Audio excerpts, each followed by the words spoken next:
नमस्कार मित्रों, आज इस वीडियो के माध्यम से आपको हम 69,000 शिक्षक भर्ती के अंतर्गत आपके जितने भी प्रश्न हैं, जितनी भी आपकी जिज्ञासा है तथा जितने भी आपके मन में उठने वाले सवाल हैं, उन समस्त प्रश्नों का उत्तर देने का प्रयास कर रहा हूं। देखते हैं कि एक वर्ष से लगातार कितने प्रश्न, अनगिनत प्रश्न आपके मस्तिष्क में उठे और अब जबकि 18 मई को आवेदन प्रारंभ होने वाले हैं तो आपके मन मस्तिष्क में हजारों प्रश्न हैं और आपकी हजारों समस्याएं हैं जो कि मेरे पर्सनल व्हाट्सएप नंबर पर, फ़ोन नंबर पर आप लोग बार बार फ़ोन करके हमसे पूछते हैं। तो आज इस वीडियो में आपके मन में जितने भी प्रश्न हैं उन समस्त प्रश्नों का हम समाधान करने का प्रयास कर रहे हैं। तो आज आपका अंत तक इस वीडियो को देखेंगे और आप देखेंगे कि आपके मन में आने वाला अब कोई भी प्रश्न नहीं रहेगा। सब प्रश्नों का उत्तर इसमें देने का प्रयास करूंगा।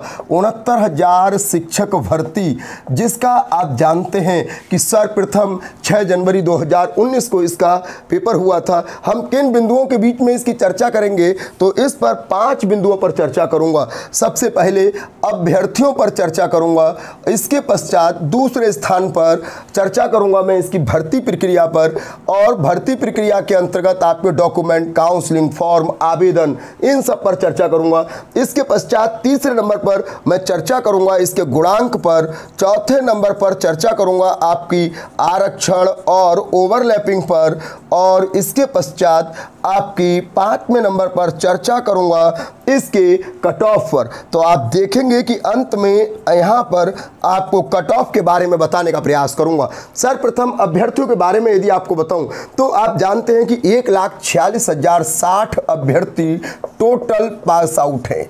यदि इन 1,46,060 अभ्यर्थियों को हम देखें तो इनको दो प्रकार से हम देख सकते हैं। एक तो आप देखते हैं इनको कैटेगरी वाइज, और दूसरे आप देखेंगे इनकी क्वालिफिकेशन वाइज। तो यहाँ पर हम कैटेगरी वाइज देखें तो कैटेगरी वाइज में आप देखते हैं कि कैटेगरी वाइज में जनरल में कितने कैंडिडेट पास हुए हैं, ओबीसी में कितने कैंडिडेट पास हुए हैं, एससी में कितने कैंडिडेट पास हुए हैं, एसटी में कितने कैंडिडेट पास हुए हैं, अदर में कितने कैंडिडेट पास हुए हैं। तो जनरल में जो कैंडिडेट पास हुए हैं वो है आपके 36,614 कैंडिडेट पास हुए हैं, जबकि ओबीसी में 84,868 कैंडिडेट पास हुए हैं, जबकि एससी में 24,308 कैंडिडेट पास हुए हैं, जबकि एसटी में 270 कैंडिडेट पास हुए हैं। अब यदि हम इनकी क्वालिफिकेशन की बात करें तो क्वालिफिकेशन के हिसाब से यदि आप देखते हो तो बीटीसी के जितने कैंडिडेट हैं वो 38,160 क्वालिफाई हुए हैं। इसके अलावा बीएड के जो कैंडिडेट क्वालिफाई हुए हैं इसमें वो 97,368 कैंडिडेट क्वालिफाई हुए हैं। इसके अलावा जो शिक्षा मित्र हैं वो शिक्षा मित्र 8,018 क्वालिफाई हुए हैं, और जो अदर कैंडिडेट हैं उन अदर कैंडिडेट की संख्या 2,064 है। तो ये थी आपकी अभ्यर्थी का आंकड़ा। अब बताता हूँ भर्ती प्रक्रिया क्या होगी। तो भर्ती प्रक्रिया में ही बहुत सारे क्वेश्चन आपके अंदर हैं। तो देखा जाए, जैसे आप देखते हैं कि 18 मई से आवेदन प्रारंभ हो रहे हैं। आपको केवल जैसे ही आप आवेदन की साइट पर जाएंगे, एजू बेसिक एजुकेशन पर जाएंगे, बेसिक शिक्षा के साइट पर जाएंगे, जो आपको कल फॉर्म भरते समय अखबार में आ जाएगा या पहले भी, तो उसमें आपको केवल अपना सुपर टेट का रोल नंबर अंकित करना होगा और इसके बाद अपनी डेट ऑफ बर्थ अंकित करनी होगी।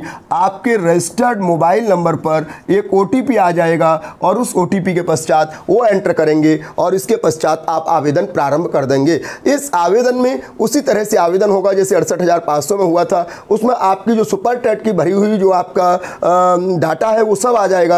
आपको केवल उसमें सुपर टेट का जो डाटा है, जो उसके मार्क्स हैं, केवल वह भरने होंगे और उसके पश्चात बोर्ड भरना होगा और 1-2 कॉलम भरने होंगे, और उसके पश्चात आपको 19 जिलों का वरीयता भरनी होगी। सबसे बड़ी समस्या है कि वरीयता किस क्रम में भरे। तो आपको बता दिया जाए, चूंकि जो काउंसलिंग की तिथि है वो सब ऑनलाइन होना है। आपको एक ही डिस्ट्रिक्ट में बुलाया जाएगा, आपको तमाम डिस्ट्रिक्ट में नहीं भेजा जाएगा। आप जिस डिस्ट्रिक्ट में आपका सिलेक्शन होगा आपको उसी डिस्ट्रिक्ट में जाकर के अपनी डॉक्यूमेंटेशन कराने होंगे। तो आपको इससे मतलब ही नहीं है कि कौन सा डिस्ट्रिक्ट कहाँ है, कैसे है। बस आपको क्या करना है कि वरीयता क्रम भरते समय आपको अपनी कट ऑफ का, अपने गुणांक का ध्यान रखना है, अपने गुणांक का ध्यान रखना होगा। और अब वो कैसे रखा जाए, तो आप देखिए कि चूंकि लॉकडाउन है इस समय, आप जान रहे हैं बहुत से अभ्यर्थी जो हैं वो अदर प्रदेश में फंसे हुए हैं। समस्या है कि वो कैसे आए। दूसरी उन लोगों की समस्या जो अदर डिपार्टमेंट में वर्क कर रहे हैं। आप देखते हैं 68,500 में एनओसी मिलना उनको मुश्किल मुश्किल है। जो अदर डिपार्टमेंट में हैं, जैसे पुलिस डिपार्टमेंट में है या अन्य जगह, उनको भी वहाँ से एनओसी ऐसे कैसे मिले इतनी जल्दी,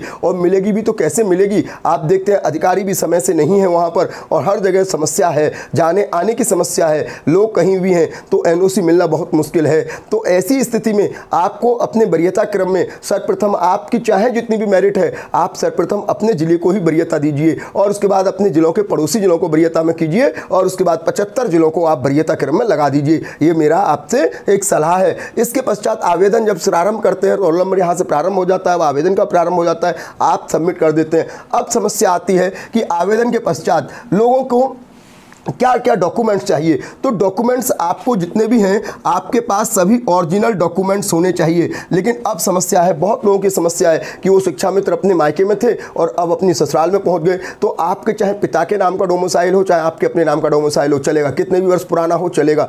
आपकी प्रोविजनल डिग्री है, आपकी ओरिजिनल डिग्री नहीं आ पाई है, चलेगी, बस उसको आपको एक एफिडेविट देना होगा। आपके जितने भी डॉक्यूमेंट्स हैं सभी ओरिजिनल के अलावा यदि आपके इंटरनेट वाले कोई डॉक्यूमेंट्स हैं, तो ऐसी स्थिति में आपको केवल एक, आपको सचिव बेसिक शिक्षा परिषद के नाम से एक एफिडेविट देना होगा, और या फिर जहां काउंसलिंग करने जाएंगे वहां पर वो बीएसए के नाम से भी आपको एक एफिडेविट देना पड़ सकता है। तो ऐसी स्थिति में आप दोनों एफिडेविट अपने तैयार रखें, और वो एफिडेविट उसी प्रमाण पत्र, क्रमांक, अनुक्रमांक, तमाम सारी चीज़ें उस पर अंकित होनी चाहिए, और उस पर यह भी कि लॉकडाउन के समाप्ति के बाद हम इसको जमा कर देंगे। तो इस प्रकार का एक हलफनामा आपको देना होगा, और उस हलफनामा से आप काउंसलिंग करा सकते हैं। तो डॉक्यूमेंट्स आपके हो जाते हैं। डॉक्यूमेंट्स के बाद आप देखते हैं जहां काउंसलिंग आप कराने जाते हैं, तो काउंसलिंग के लिए आपको एक डीडी बनवाना होगा। डीडी आपको सचिव बेसिक शिक्षा परिषद के नाम से बनवाना होता है। 500 रुपये का डीडी बनेगा, संभवतः पिछली बार भी इतने का था। और इसके पश्चात आप डीडी बैंक से बनवा ही लेंगे, और डीडी में उत्तर प्रदेश के बेसिक शिक्षा परिषद के सचिव के नाम से वो डीडी बनता है, लखनऊ में देह होता है। डीडी आप किसी भी बैंक से बनवा सकते हैं। काउंसलिंग के समय आपको वहाँ पर केवल एक ही डिस्ट्रिक्ट में पहुँचना होगा। जो आपको दिया जाएगा, आपको ऑनलाइन ये बता दिया जाएगा कि ऑनलाइन आपके पास मोबाइल से, ईमेल से आपके पास ये सूचना आ जाएगी कि कहाँ पर, कहाँ, किस समय और किस रोल नंबर से, किस क्रमांक से, किस गुणांक वालों को बुलाया गया है। तो इस तरह से ये डॉक्यूमेंटेशन हो जाता है आपका। और इसके पश्चात समस्या आती है सबके साथ में कि गुणांक की व्यवस्था क्या और कट ऑफ की व्यवस्था क्या है। यहाँ पर बहुत बड़े प्रश्न बनते हैं। फिर भी यदि किसी के मन में कोई भी प्रश्न है तो आप डिस्क्रिप्शन में मेरा मोबाइल नंबर दिया होगा, मैं यहाँ पर एक बार अपना व्हाट्सएप नंबर नोट कर देता हूँ, 9758771971। आप यहाँ पर कोई भी प्रकार का यदि आपका प्रश्न है तो आप हमसे व्हाट्सएप कर सकते हैं। हम व्हाट्सएप पर आपके प्रश्नों का उत्तर देने का प्रयास करेंगे। अब गुणांक की बात करते हैं, तो गुणांक के निर्धारण में आप जानते हैं कि आपके पास जो हाई स्कूल है, इंटरमीडिएट है, इसके पश्चात आपका ग्रेजुएशन है, और इसके बाद आपकी प्रोफेशनल डिग्री जिसमें कि आपका बीटीसी, बीएड, ये सब है। तो इसका 10% आपका जो परसेंटेज है आपकी, उस परसेंटेज का 10%, जबकि जो आपका सुपर टेट है, इस सुपर टेट में जो आपने मार्क्स जितने परसेंट आए हैं, इसके परसेंट के उसके 60% आपको यहाँ पर प्लस करने हैं। और जो शिक्षा मित्र हैं उनको 25 नंबर यहाँ पर गुणांक के दिए जाएंगे।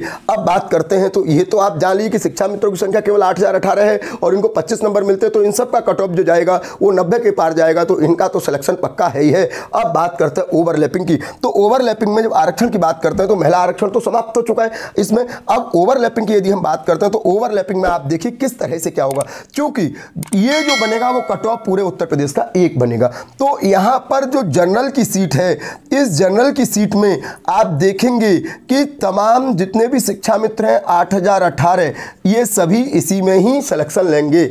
इसके अलावा जो ओबीसी हैं, एससी हैं, एसटी हैं, जिनके मार्क्स 97 से कट ऑफ से ऊपर और जिनके मार्क्स उसमें जाएंगे, क्योंकि यहाँ पर जो सीटें हैं उसकी जनरल की जितनी सीटें हैं, तो जनरल की सीट में जो जनरल के कट ऑफ से ऊपर होंगे वो सभी यहाँ पर फाइट करेंगे। वो चाहे ओबीसी हो, चाहे एससी हो, चाहे एसटी हो, चाहे शिक्षा मित्र हो, तो वो सभी यहाँ पर ओवरलैपिंग नया नहीं है, ओवरलैपिंग होगा। और ओवरलैपिंग 68,500 में भी हुआ था। तो आप देखते हैं यहाँ पर आरक्षण ओवरलैपिंग जो रहेगा वो टोटल रहेगा। अब बहुत लोगों की समस्या है यहाँ पर, एक चीज़ और देखिए आप कि संशोधन का आपको कोई मौका नहीं है। जिन लोगों का यदि जैसे भरते समय रजिस्ट्रेशन नंबर, अनुक्रमांक या हाई स्कूल इंटर का नाम या हाई स्कूल इंटर की मार्कशीट में कोई भी करेक्शन या फिर हाई स्कूल इंटर की मार्कशीट से इधर आपका नाम भर गया है, गलत भर गया है, तो उसमें संशोधन के लिए पीएनपी ने साफ मना कर दिया है और आपका बेसिक शिक्षा परिषद ने भी साफ मना कर दिया गया है कि कोई भी संशोधन नहीं होगा।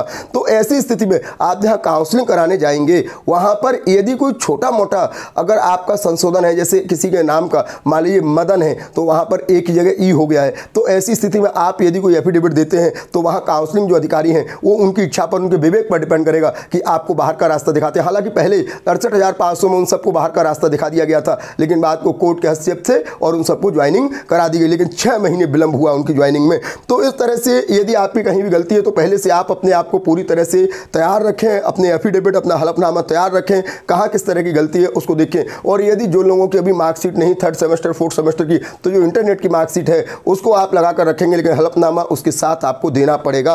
अब बात करते हैं, तो आरक्षण ओवरलैपिंग समझ में आ गया।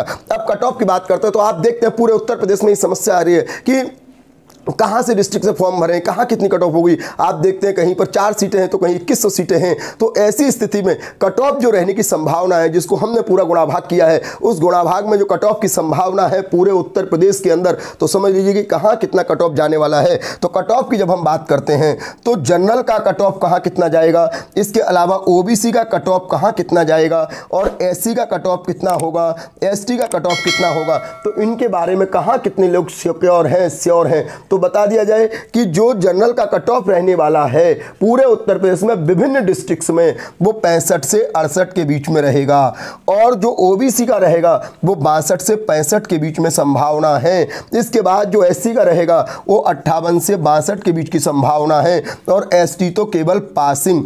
आप देखते हैं ये नहीं, ये तो अनुमान है, जो पूरा हमने एक कैलकुलेशन किया है कि कहाँ कितने हो सकते हैं, इसका कैलकुलेशन पूरा किया गया कि कितने। ये बात तो पता है कि जो 1,40,46,060 कैंडिडेट हैं, आप जान लीजिएगा कि जो 1,40,60 कैंडिडेट जो पास हैं, ये सभी कैंडिडेट्स में से लगभग 1 लाख कैंडिडेट बॉर्डर लाइन पर पास हैं। बॉर्डर लाइन का मतलब है कि या तो जो जनरल है वो 97 से लेकर 98, 99 तक, और जो अदर कैंडिडेट हैं वो 91, 92, 93 तक। तो इस तरह से 1 लाख कैंडिडेट केवल बॉर्डर लाइन पर पास हैं, और इससे लो भी जा सकती है कुछ डिस्ट्रिक्ट में।